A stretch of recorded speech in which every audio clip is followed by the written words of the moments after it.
Welcome to Backstory. We're here today in Nashville, Tennessee with author Robert M. Maughon, or shall I say Dr. Robert M. Maughon. Dr. Maughon is not only an MD, he's the writer of several books, New Orleans ER, Bell Witch the movie, and a trilogy of books about the king of rock and roll himself, the absolutely intriguing Elvis is Alive series, which we'll discuss in a moment. But first let me say welcome, Dr. Maughon. Thank you, Steve. Thank you for being with us today. Thank you. By the way, would you prefer I call you Doc, Robert, or Mickey? Mickey, all right, Mickey. That's the M. Mickey, let me add this note for our viewers. Dr. Maughon is from East Tennessee and makes his home in the world-famous Gatlinburg, Tennessee area, which, by the way, is one of my very favorite places to visit because, yeah, the Smoky Mountains are very inspiring to me. And since we're on the topic of inspiration, why don't you just tell us a little bit about what inspired you first to even become a writer of novels? Steve, long story, but I had foot surgery about 15 years ago, didn't do well, got an infection in my left foot, was homebound with IV antibiotics for a while, and I was going crazy. And I'd always thought about could I write books and that sort of thing, and it was a perfect time. And I just sat down and started writing and loved it, and I'm still at it to this day. No prior experience? No. You just said, let's put the pen in the paper. I had plenty of time. Let's see what happens. I had to do something. It was either that or watch Wheel of Fortune. Yes. A lot of people have trouble balancing one career, but you seem to be handling more than one. I mean, how do you manage? I mean, you're an MD. You have 5 clinics up there in that area, and you still find time to write the novels. How in the world do you carve out time for that? Well, one thing, I've got great people that work for me, I guess. And a little shout out to them. Yeah, shout out to them. It wouldn't be possible without the people that we have there. They're great. And then what I do is every night when I'm sitting in bed with my little Pomeranian puppy Coco by my side, and I'm entering on my laptop in meaningful use stuff in Obamacare, I take about 30 minutes and I write a page or two every night. It's a great, relaxing thing to do. It clears my mind, and I enjoy it. So every so often, do you go back and retrace what you've done up to that point, and do some tweaking? Yeah, you have to go back and edit, and then you have a new idea, and you say, well, that wouldn't work with what I've written. But for the most part, I try to just forge ahead, get the novel through, and then go back and tweak it. And occasionally you'll have something that'll come up. You say, man, we've got to change that. That's a great idea. Right. And go back. But for the most part, just push through and then go back and edit. So you've actually come across something in the book, an idea or concept, and you go, wait a second, that's pretty strong, I need to follow that? Or you hear something, or somebody says something, or an idea pops in your head. Right. Yeah. And that is, as you say, part of the creative process. It's wonderful. It's fun. Every book has to start with a premise, and I am fascinated by the premise behind the Elvis is Alive series of books, which purports that Elvis, in fact, never left the building, and that he's been hiding in plain sight in all these exotic locales around the globe, as of all things, an Elvis impersonator. Give us some insight into what the reader can expect in these stories, in this trilogy, that are wrapped around that particular premise. I mean, kind of walk us through the books and the storyline. Well, I got the idea, Elvis. Again, I was sitting there and working on, I guess I was doing some physical therapy then, but it was still doctor ordered to stay at home. And I heard on television, I think, that Elvis had been seen in Kalamazoo, Michigan at Kmart. Right.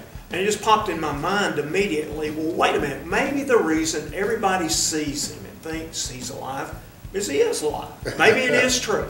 And that's the thing. And I said, and then it's a series of questions. Well, how would he do it? Why would he do it? If he is alive, how would he make a living? He can't go back to Elvis Presley Enterprises. Right. I need a monthly stipend. I mean, that's not going to work. It'd show up on the books. Sure. Yeah. And I put in the book, how would Elvis hide? And an old country saying from my granny on my mom's side said, you'd hide a turnip, but where would you hide the turnip? In a turnip patch. So it got me to thinking, the only way Elvis could hide is as himself, and there's how many, 100,000 Elvis impersonators around the globe, so he would hide as himself as an Elvis impersonator. Blending in. Blending in. Blending in. And, that's a great concept. And that's how it came to be. Well, in these books, and that's a great premise, by the way, everyone that I've shared that premise with has said, oh man, that's perfect. But in these books, as Dr. Robert St. John, your protagonist in the book, pursues Elvis, and of course the books explain what the relationship is between Dr. St. John and Elvis. And you need to buy the books and read those, right? Yeah. The characters are always interesting and you know, somewhat quirky, and they're fun. Are these characters creations of your imagination as a writer, or are they somehow drawn from people you've known in real life, or maybe a combination of them? They're a combination. We're from the South. And, you know, I can still see the courthouse where I'm from, Sparta, Tennessee. Characters that hung around the courthouse every day. Yeah. You know them, they were unique characters, and a lot of my characters here, I would draw from those people. You do your past experience, but also you have to blend that with who can drive the plot forward. Exactly. And so it's a blending, it's a combination, and again, it's fun. It's a different, as a physician, I think a certain way. But in the creative process, it's a whole different type of thinking. And it actually makes me feel good. It's hard to explain. I'm sure I'm releasing some serotonin and dopamine. Sure. And with thought process, and well, who could help Elvis do this, or why did they see Elvis? And all those characters are a blend of people I've seen or known in the past, and then blend them with who would drive the plot forward. Right. And not all these characters are kind of on board at first. No. But you work that into the story, and we'll leave that for the reader as well. Sure, they can make up their minds. Will the readers who have not read the first Elvis book, will they be able to follow the characters in the story?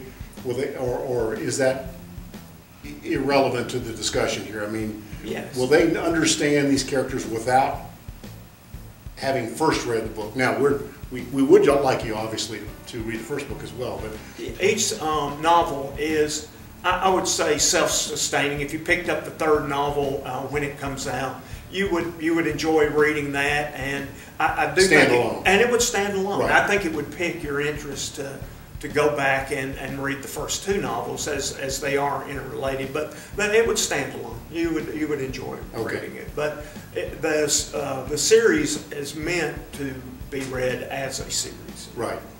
Well, I love the characters. Panky, Yin and Yang, Pierre. Sure.